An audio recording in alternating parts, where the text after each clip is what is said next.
Welcome back to Beyond the Scarlet Moon, where shadows come to life and nightmares find their voice. Here, we uncover the eerie and sinister stories that linger beyond the veil. Tonight, we're stepping into the haunted world of 13 Ghosts to reveal the tragic tale of one of its most haunting spirits, the firstborn son.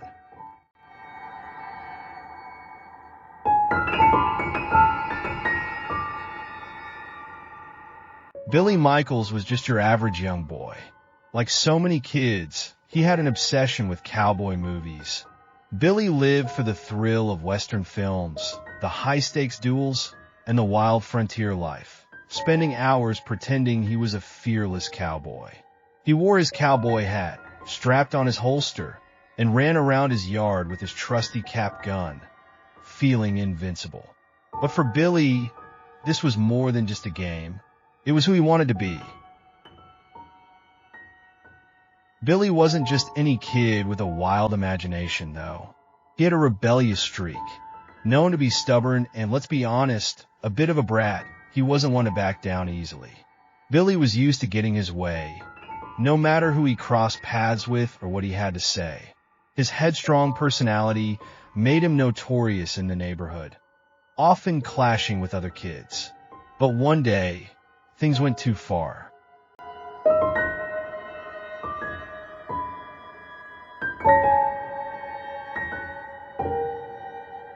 One of Billy's friends challenged him to a duel. This wasn't unusual for the two of them, always playing make-believe heroes and outlaws. But this time, Billy's friend brought something unexpected, something real. While Billy stood confidently, with his plastic cap gun ready to shoot, his friend aimed a real, steel-tipped arrow at him.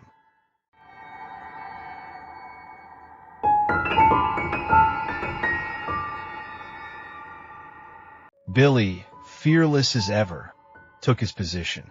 To him, this was just another game, but in a horrifying twist, his friend fired the arrow straight at him, piercing the back of his head and taking his life in an instant.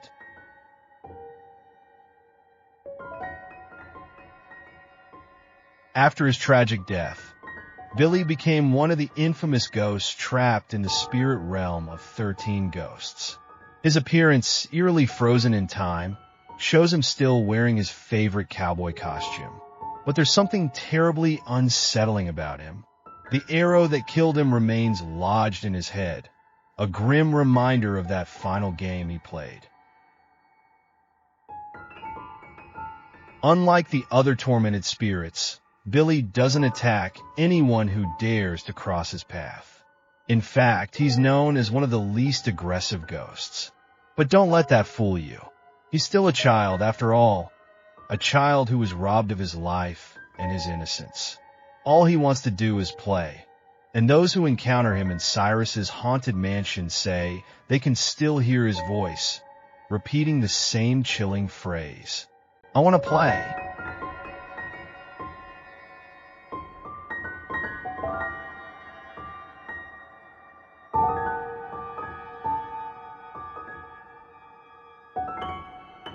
Billy's spirit, filled with the innocent desire for one last game, has made him one of the most memorable ghosts in the film. Even in death, he holds onto the identity that brought him joy, that of a young cowboy. But now, he's a tragic reminder of the thin line between reality and make-believe, a line he crossed in the worst way imaginable.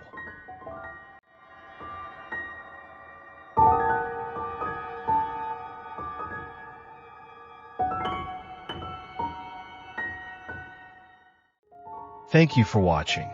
If you enjoyed this deep dive into the ghosts of 13 Ghosts, make sure to hit that like button and subscribe for more haunting tales. And remember, the next time you hear a child say, "I want to play," maybe, just maybe, they're not quite what they seem.